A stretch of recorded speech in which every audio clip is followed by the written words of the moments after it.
Alright, we are back and we are going to do painting now, which might be a bit counterproductive since we did panel lining last time, but if you're not painting, of course you'll do the panel lining, and we might not paint everything, so the panel lining will still come through, but if we do paint over everything, of course we'll do that again. So first step we're going to start with is actually going to be removing the stickers. Now if you plan to paint something from the beginning, don't even need to bother with stickers, but you can actually save some stickers sometimes and put them on after if you want to do like a mixture of painting and stickers like this thing. But no, I think I'm going to paint everything on this, and yeah, I'll paint everything on this, I think. So, but first I want to take it apart so we can access everything.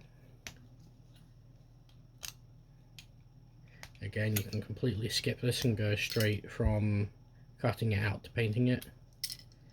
But I wanted to see what it looked like out of the box, being made how could be how the company wanted it to look. I wanted to see what it looked like there. Carefully, so I've got the tweezers out so I can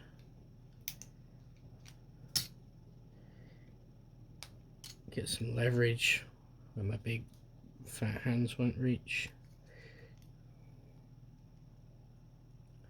Carefully working the parts apart from each other. Now this is why you would okay, that broke. Alright, we'll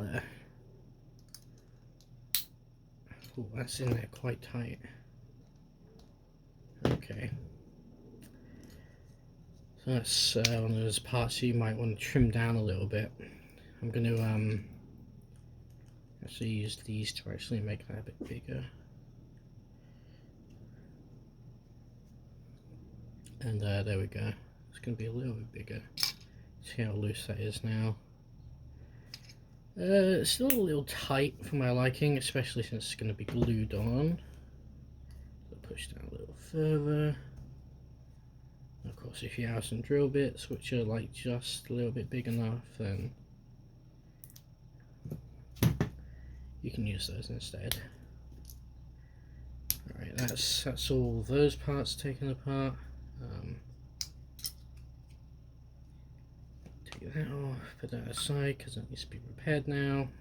Let's see, there it comes off like that. Charlie, please don't bark. Alright, that's everything taken apart. I'm just going to take the stickers off now, clean up with either soap and water or some alcohol or a thinner that will evaporate and won't leave a film on there, and then we can move on to painting. Alright, just as I come back, a plane flies over. Alright, so I've gone ahead and mixed these up, and I've taken all the stickers off. I've glued that piece, and something important to note is when you're painting, airbrushing or spraying, you want to mask your joints up because they can get too thick otherwise, and that would lead to more breakages. So always be careful and mindful of things like that. We're only going to be airbrushing the grey today. Everything else I'm going to brush paint. So we're going to take a decent amount of white and oh god, this has set weird. Should probably clean these better when I close them up. So these are Citadel paints which I transferred to dropper bottles. I have to clean up in a bit. So I can put a few drops in here, and I've already thinned these, but I'm going to thin it even further because when it comes to airbrushing you want it to be pretty thin. And I'm looking for my dropper which I thought I had over here. I thought wrong, so I have to grab that one down here real quick. There we go, just a pipette dropper. And see what's that consistency. So it's pretty good so far. I'm just going to put that much in. I don't want to put too much in because you can over thin and it won't adhere to your parts properly. So we're just going to swirl that around. Can even put a ball bearing, but that will require opening more boxes and I don't want to do that right now. Alright, let's see how that's coming along. That's actually a pretty good colour and I'm really liking that. Now I don't think that's going to be enough for the whole thing, so we're actually going to do twice as much for this. And I need to refill on my white paint. And now my dog's barking.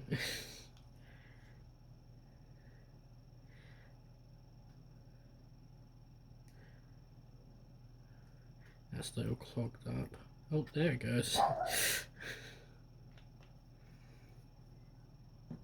And do that. And then you see that's like consistency of milk. It's actually a little bit thick, so I'm gonna drop in a bit more. That's better.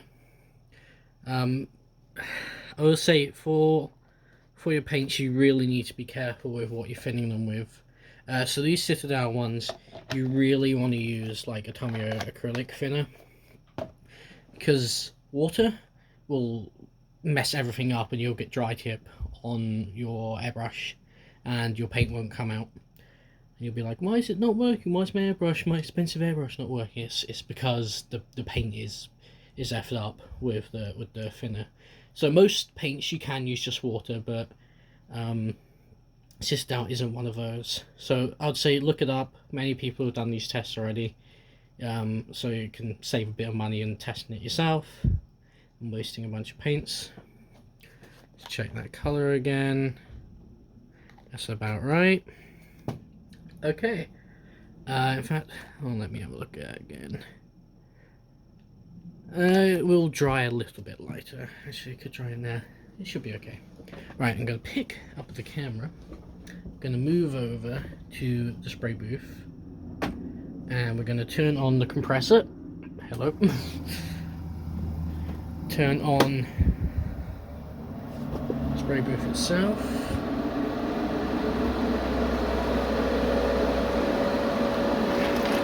Move the extras.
I need to bring my pressure down just a bit. Let's see if that's going to be good there.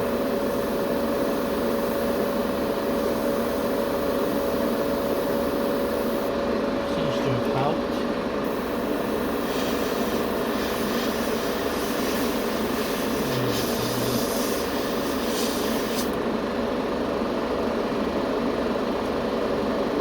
I might have gone down a little bit too much then.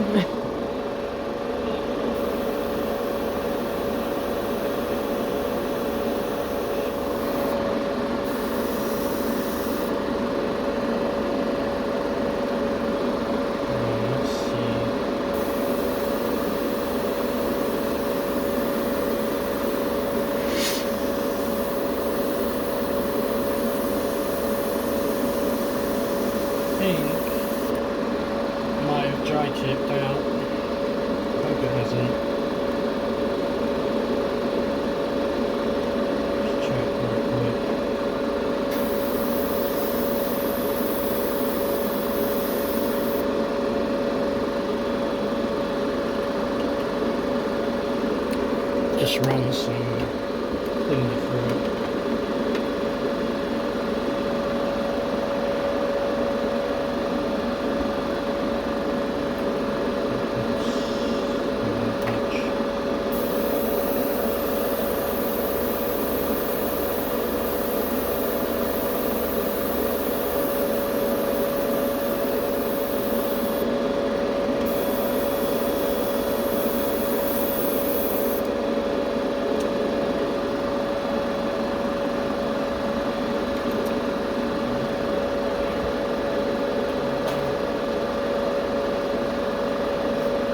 I'll just troubleshoot this and I'll come back in a minute.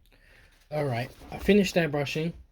Turned out it was just some of I had the wrong head with the wrong needle. And I didn't quite thin things quite enough. But in the end, I got there. Now, this is a really important step that you can't forget when it comes to airbrushing, is to look after your stuff, look after your tools, clean them off after you use them. So I've just disassembled the airbrush here. I've done some flush outs with the airbrush cleaner. I've got a pipe cleaner, I've got some cotton swabs, and I'm just going to go through and clean everything with this, and using the pipe cleaner to go through bits like the nozzles if it'll fit. If it doesn't matter, you can just push it in as far as you can. This will fit through all of this once I take this apart. There's a way that I take needles out when I'm airbrushing. I never take them out the back because I'll get all the paint on here. I'll take them out the front. If you're using like something like this where it's got grooves to tell you what size the needle is, you might get a little bit of resistance, but it will come out. Also be careful and always refer to your manual so you don't lose any pieces, because there are some small little rubber grommets in here that are very easy to lose if you're not paying attention. So I'm just going to clean this and then we'll go back to Starscream.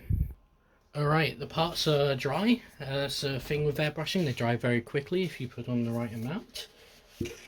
I've got my tube here of paintbrushes.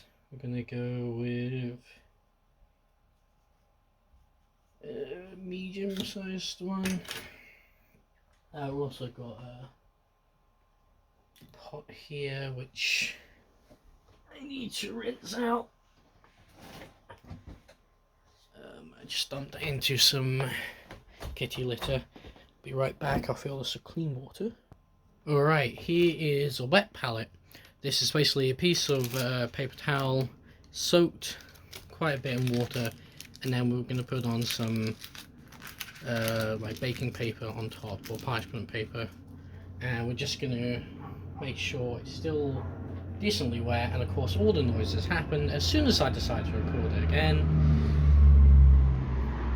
There we go. Basically this is so the paint that we put in here won't go instantly dry, it will last longer and it'll be a little bit more thinned out. We've also got some brush soap here to make sure you look after your brushes. We're also going to take all our parts off these alligator clips here. Take them off. You can take off the masking as well at this point. I'll do that, I'll be right back. I'm going to put all the parts that are finished with just the single coat that they need to one side, because I don't really need to do much more. I can add some panel lining on this, but that's it for now.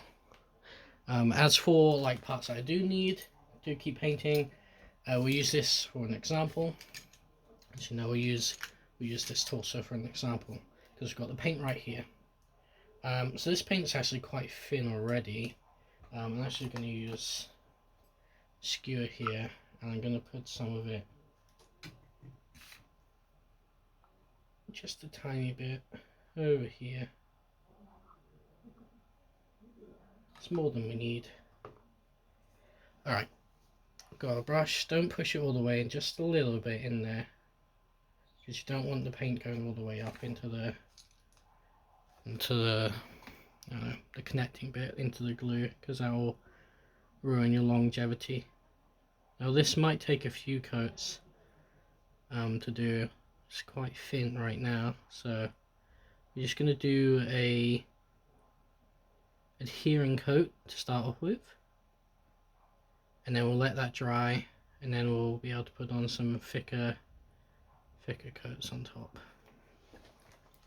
Now when you swish your paintbrush around, you want to go ahead and make sure it goes pointy again, because you want to keep that point as long as possible, and the paintbrush will last as long as, well, a paintbrush will last. It will last longer than it normally would if you didn't do all those little steps. So let's do a bit of gold right now, because gold is also going to be on here. And this is running low by the sounds of it. So we don't need too much. So we'll put a little amount in there, and then we'll just bring it out and thin that out. We'll take our piece and we're just going to very carefully go in. And it doesn't actually matter how big your brush is, it just matters about how pointy it is. See, a really big brush that's really pointy can still get into some really small points. And a good brush will actually hold on to the paint okay. So continue here. Now you can actually use your skin to help bring it out. There we go. Now I'm not going to worry about being super accurate, because there's going to be a black trim that goes on here, and that's the part I'm going to have to be super careful with. Now, don't move your brush too much. Try and move the part as much as possible. Of course you can move your brush if you need to, but it's better to move your part. And because I'm painting a plane, of course tons of planes fly over right now. There we go.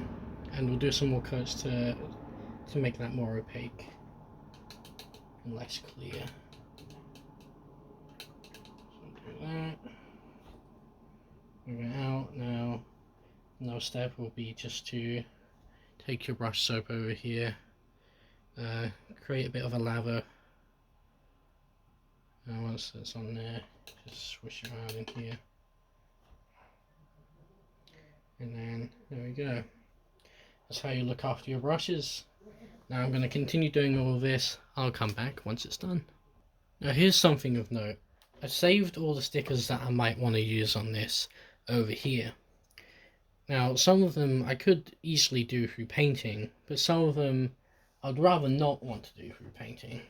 Like these here.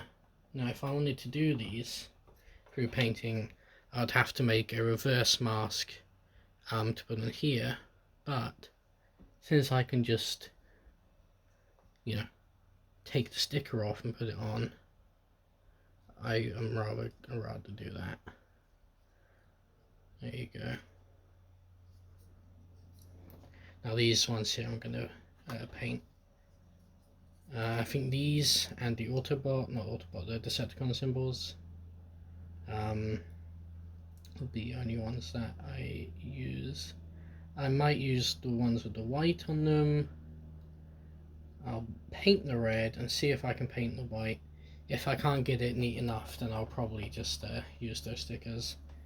Apart from that, I'm just going to continue painting it.